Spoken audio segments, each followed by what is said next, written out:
The Immortal Alliance? This is the North Atlantic Treaty Organization, NATO.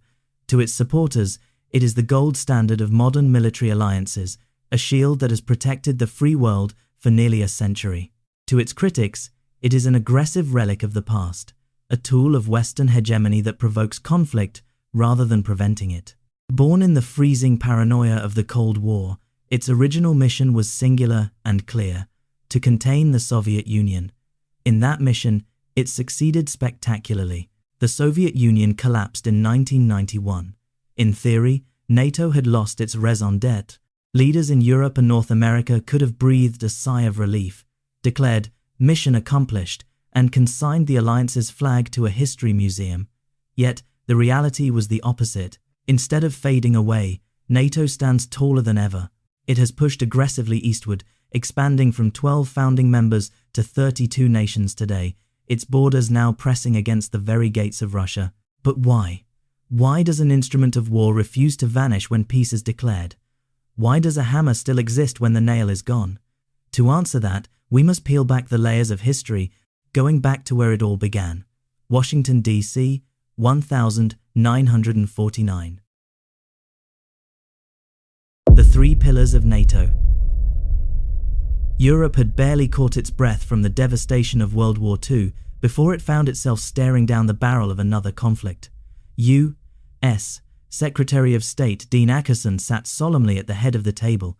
Surrounding him were representatives from 11 other Western nations. They had not gathered to carve up colonies, but to sign a document that would define the geopolitical architecture of the human race for the next century. However, there is a naked truth about NATO's purpose that is rarely discussed in polite diplomatic circles. Lord Ismay, the first Secretary General of NATO, famously summarized the organization's true goal with a quote that has become legendary. The purpose of NATO is to keep the Russians out, the Americans in, and the Germans down. This single sentence strips away the rhetoric and reveals the raw strategic calculus. First, keep the Russians out. This meant stopping the spread of communism and the physical advance of the Red Army. Second, keep the Americans in. Europe was terrified that the United States would return to its pre-war isolationism. They needed to bind Washington to the continent, forcing America to commit its blood and treasure to European security. And third, perhaps most importantly for the time, keep the Germans down. In 1949, the memory of Nazi panzers rolling through Paris was still fresh.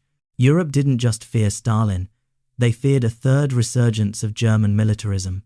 NATO was the cage designed to contain German power, integrating it into a structure where it could never again threaten its neighbors.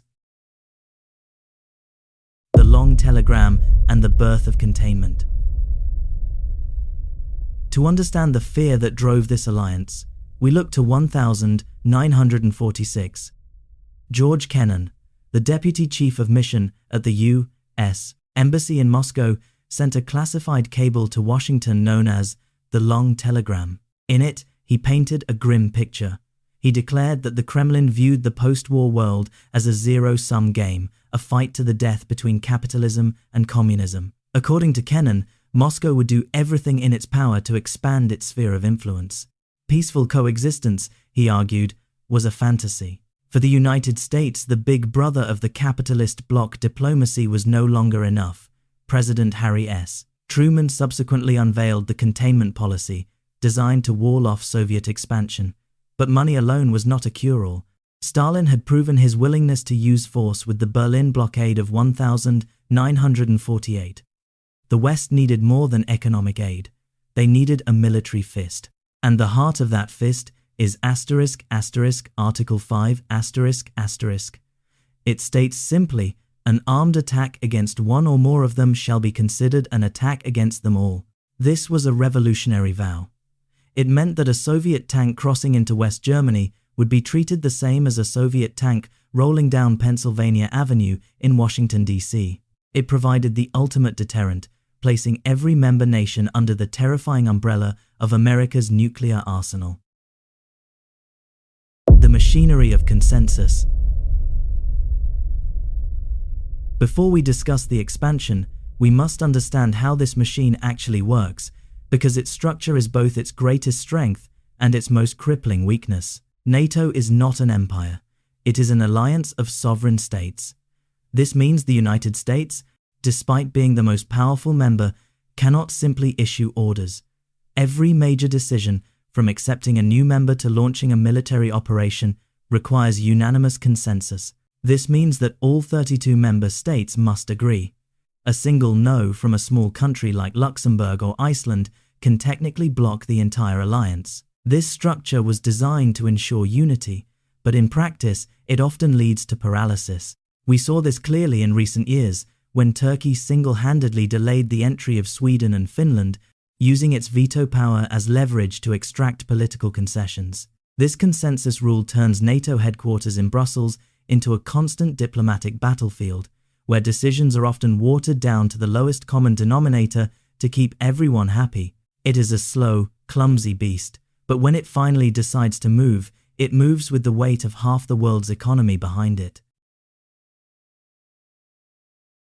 The Article 5 Paradox. Here is a historical irony that is often overlooked. Throughout the 40 years of the Cold War, despite proxy wars in Vietnam, Korea, and Afghanistan, Article 5 was never triggered against the Soviet Union. The deterrent worked. The only time in history Article 5 has been invoked was not to defend Europe from a Russian invasion, but to defend the United States. Following the terrorist attacks of the 11th of September 2001, NATO rallied to the defense of the Big Brother. For the first time, NATO AWACS surveillance planes patrolled the skies over North America. European troops were deployed to the deserts of Afghanistan to fight Al-Qaeda. It was a spectacular reversal of roles. The alliance created to protect Europe was now bleeding to protect America. This moment proved that NATO was more than just a paper treaty. It was a living organism capable of adapting to new threats. The Balkan Turning Point 1999. However, the true turning point for NATO, the moment it transformed from a defensive shield into an offensive sword, happened 2 years before 9/11 in the skies over Yugoslavia. In 1999, as ethnic violence tore through Kosovo, NATO decided to intervene. But there was a problem. Russia and China, holding veto power at the UN Security Council, refused to authorize the use of force. NATO faced a dilemma: do nothing and watch a potential genocide unfold, or attack a sovereign nation without UN approval, effectively breaking international law. They chose the latter. Operation Allied Force was launched. For 78 days, NATO aircraft bombed Belgrade and military targets across Serbia. To the west, this was a humanitarian intervention, a moral necessity. To Moscow and Beijing, this was a terrifying precedent. They saw a NATO that was no longer bound by the UN Charter, a NATO that appointed itself as the judge, jury, and executioner of global affairs. This single campaign planted the seeds of deep mistrust that we see blooming in Ukraine today. It convinced Vladimir Putin that NATO's defensive claims were a lie. The broken promise? This leads us to the single biggest controversy driving the current conflict in Ukraine: the narrative of the broken promise. Russian historians and Vladimir Putin himself frequently cite the negotiations of 1990.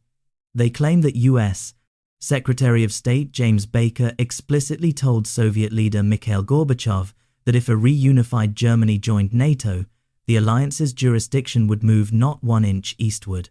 Russia believed this was a binding guarantee, but the West argues that this was never written into a formal treaty and that sovereign nations have the right to choose their own alliances. Regardless of who is technically right, Moscow viewed the subsequent expansion as a betrayal of the century. NATO did not just stay put, it admitted Poland, Hungary, and the Czech Republic in 1999. Then, in 2004, it crossed a red line by admitting the Baltic states Estonia, Latvia, and Lithuania, former Soviet republics. Suddenly, NATO troops were stationed just a few hours' drive from St. Petersburg. The nuclear leash and the Suwalki nightmare. While expansion grabbed the headlines, a quieter, deadlier strategy was kept in the shadows: nuclear sharing. Many people do not realize that non-nuclear countries like Germany, Belgium, Italy, and the Netherlands currently host American B-61 nuclear bombs on their soil. In the event of a total war, pilots from these countries are trained to fly their own jets loaded with American nukes to strike enemy targets. This policy ensures that Europe is not just a protected client, but an active participant in nuclear deterrence. But all the nukes in the world cannot fix geography, and NATO has a geographical nightmare: the Suwalki Gap. This is a 60-mile stretch of flat farmland on the border of Poland and Lithuania. It is the only land route connecting the Baltic states to the rest of NATO. On one side is Belarus, a Russian ally. On the other is Kaliningrad, a heavily militarized Russian exclave. Military planners call this the most dangerous place on Earth. In a hypothetical war, Russian forces could seize this gap in under 48 hours, physically cutting off Estonia, Latvia, and Lithuania from their allies. This would present NATO with an impossible choice: launch a massive, suicidal counterattack to reopen the corridor, or abandon the Baltics and let the alliance collapse. This is the scenario that keeps generals in Brussels awake at night. The cracks in the shield. Today, NATO is a colossus. Its member states account for roughly 50% of the global GDP and spend a staggering $1.5 trillion on defense annually. But behind those glittering numbers lie deep structural fractures. The first crack is financial. For decades, the United States has complained about carrying the team. Most European nations, with exceptions like Poland, Greece, and the UK, have historically failed to meet the target of spending 2% of their GDP on defense. Instead, they channeled their budgets into building world-class hospitals, universities, and welfare states, effectively outsourcing their security to the American taxpayer. President Donald Trump brought this to a boiling point when he threatened to withdraw from NATO if Europe didn't pay its bills. The second crack is political unity. NATO is not a monolith. The Turkish dilemma is a prime example. Turkey possesses the second largest army in NATO, yet it often plays by its own rules, buying Russian S-400 missile systems and maintaining close ties with Moscow. This internal friction raises a question: can an alliance of democracies survive when some of its members slide toward authoritarianism? The new axis and the future. Despite the internal bickering and the external criticism, NATO will not collapse in the near future. Why? Because fear is a powerful glue. The rise of what Washington calls a new axis of evil, Russia, China, Iran, and North Korea, has terrified the West into unity. Russia, though bogged down in Ukraine, remains a dangerous, unpredictable nuclear power. China is quietly building a community of common destiny, an economic and diplomatic alternative to the Western order, challenging NATO's global influence. In this volatile, multipolar world, the transatlantic bond is essential. Europe needs the American nuclear umbrella to sleep at night. The United States needs European bases and diplomatic support to maintain its status as a superpower. As the Chinese proverb goes, they are like lips and teeth. If the lips are gone, the teeth will be cold. However, to survive the 21st century, NATO faces a critical test.